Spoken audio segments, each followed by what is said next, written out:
Okay, so I'm going to do a quick client walkthrough of this three-story, almost 5,000 square foot custom lake home design that I just finished. Several things that I've added, some things I've taken away from in previous design versions as we've gone through it, but hopefully it all makes sense. So I'm going to start you out on the first floor here. This section is down to here, and flip you over here. So what we have, entryway. We have a fan staircase right here, and it's going to go up and it's eventually going to hit the second floor here. As we come through, the dining area over here has casement windows out the side here, casement windows here looking into the screened back porch area right here, screened in. That's what all that is.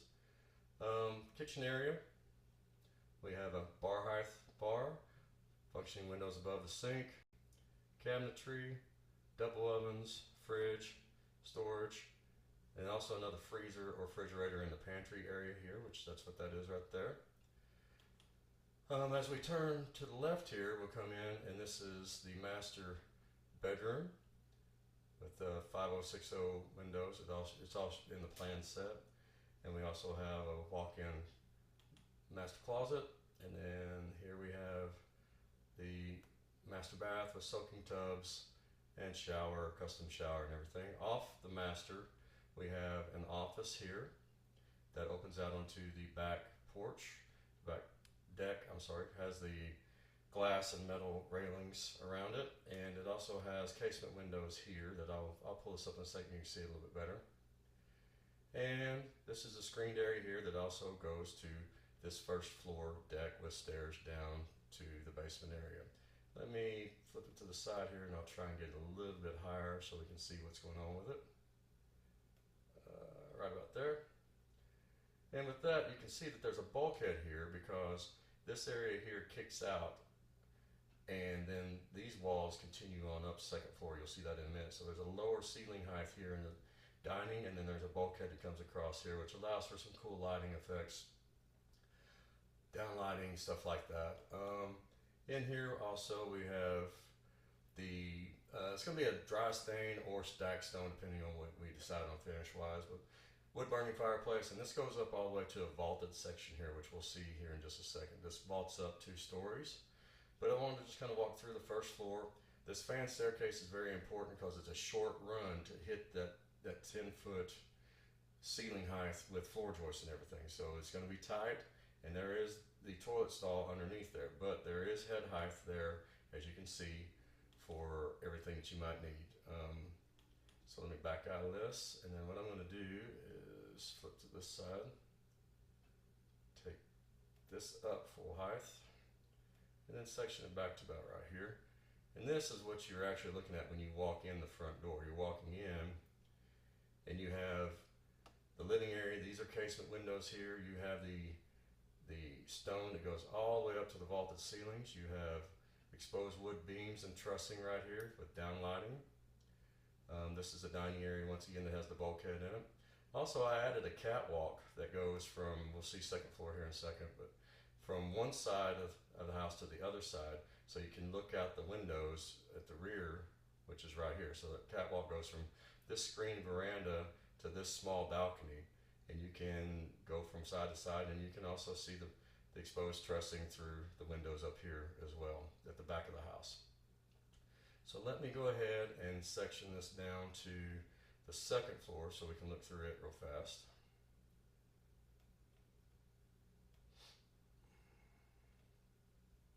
Okay, second floor, as you come up these stairs right here, you hit the landing right here, which is right behind the stone that's coming up. You have an overlook from here to look down into the living area, which is opposite that catwalk that I put in, which that's an optional catwalk. You can take that out, it's real easy, it's no problem.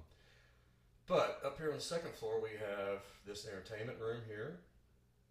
And the entertainment room, actually where that dormer is in the roof, I'll show you here in a minute, sets over this.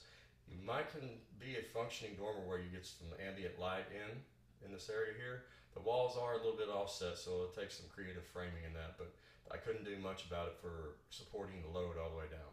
So we have a bedroom over here with closet. We have bedroom has a closet, storage, and then it also has the walkout to this balcony here.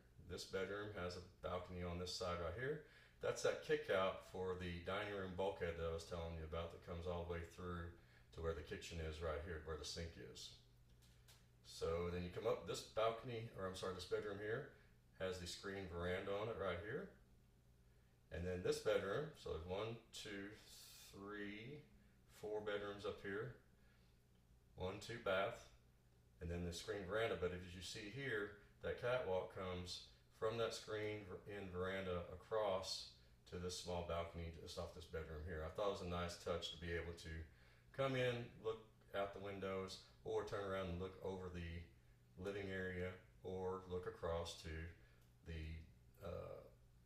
overlook on the opposite side. So as we come through all that, I'm going to show you that dormer area real fast, just so you understand what I'm talking about, that it might be able to be used. So the dormer at the front right here that has the 4 2x2 windows, as you see right now, I have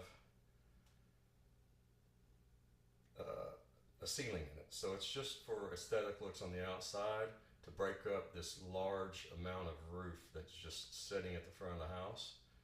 But you could come in and kick some pony walls here and here and get some ambient light here, or do something creative in this area. So it's just an option, nothing big, nothing super crazy, but I wanted to break up that roof because it was just so much of the same. And if you go with a dark standing seam metal roof, it will show any buckles or anything like that when it's that much of a run. So it's nice to break it up a little bit. Let me take this, get rid of this, and we'll investigate the basement. So half the front of the house, right here to here, is slab. The rest is CMU block wall, all the way down to the footings, all the way around. And I took it around this entire edge right here because the posts and everything coming down to carry all this, there's so much water coming down and hitting this area. I didn't want it to be a leakage issue or anything down here. So I just went ahead and did the block wall. That's something we can discuss as we move forward with the project. But let me take it and I will pull down to the basement floor. Basement floor, just like this. You come down the stairs. The only access is out from the back deck. You come down. There is no internal access. Come in. I brought the stone all the way down. We can come up with whatever things we want to over here. We have a kitchenette that has a sink, has a dishwasher. We have a bathroom here. You can do under cabinet refrigerator. There wasn't a whole lot of space to put a fridge. You might can put one right in here. We can't really shift this over because of the fireplace above. So we might could come up with something creative, but for a fridge in this area here, if we want to do that. But we have a shower and everything over here, and that's basically the basement. And then we have our back patio area here. So let me go ahead and take the model back. We also do have storage over here. I put 2 doors in, depending on which one you want to use. I know you may be thinking of this for a future bedroom. That's why I put the window in here. The window needs to be as far up on this part as we can because of the grade, which I'll show you right here.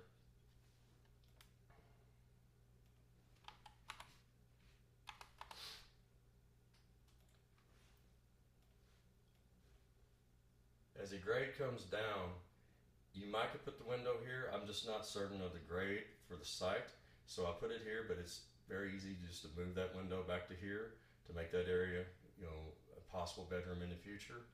I do need to know if that's going to be listed as heated square foot or not, because right now it's listed as not heated. Let me show you some of the area schedules. Wrong one. Area plans, sorry.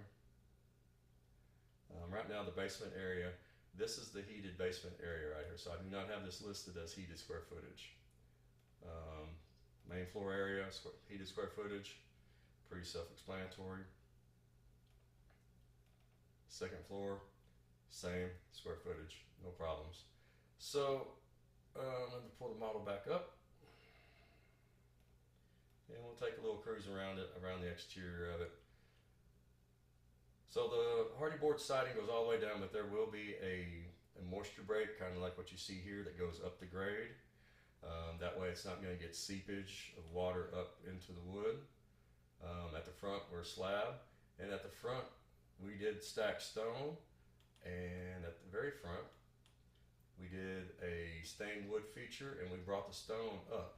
There is a bulkhead that comes across here, right there, you can see it. It's got some downlights. There's a light in front of each window and door, and that bulkhead carries that. So there will be a shelf right here to carry the stacked stone. You can use the very thin 1 inch or 2 inch stone that is very easily applied and does great in elevated situations like this. We took a tall wainscot of stone with a precast ledge cap all the way around to the corners, and that gives it a nice wrap and front effect, like so. So it's a little off center like that, which I like that. And then everything else is fitting in very nice. We have the custom windows here, and as we move around, this area here, balcony above, bump outs, everything is good. Custom windows at the top. Everything looks really, really good with this project. I'm very happy with it. Obviously it's going to be a choice of materials and stuff like that, so I just went with more of a monochromatic look here, just so we could kind of get an idea for it. Railings with glass. I tried to use glass as much as I could. Oh yeah, and we have, for your screened-in porch, these areas are going to have to be solid panels. You don't want them to be screened, because if say a kid's getting in there crawling around and playing around and happens to cut a hole in it, they could push through and fall out. So these do need to be solid panels. Screen door. So everything else is explained in the drawing set that I sent. And so hope you like the design. Let me know what you think. Yeah, I think it's going to be a great build. It's going to be a house that's going to stand for a long, long time. And I absolutely love these double gable overhangs like this. I think that makes it very classy. This double gable overhang here with this real flat dormer, I think really enhances the front curb appeal of the home. So anyways, let me know what you think, and talk to you soon.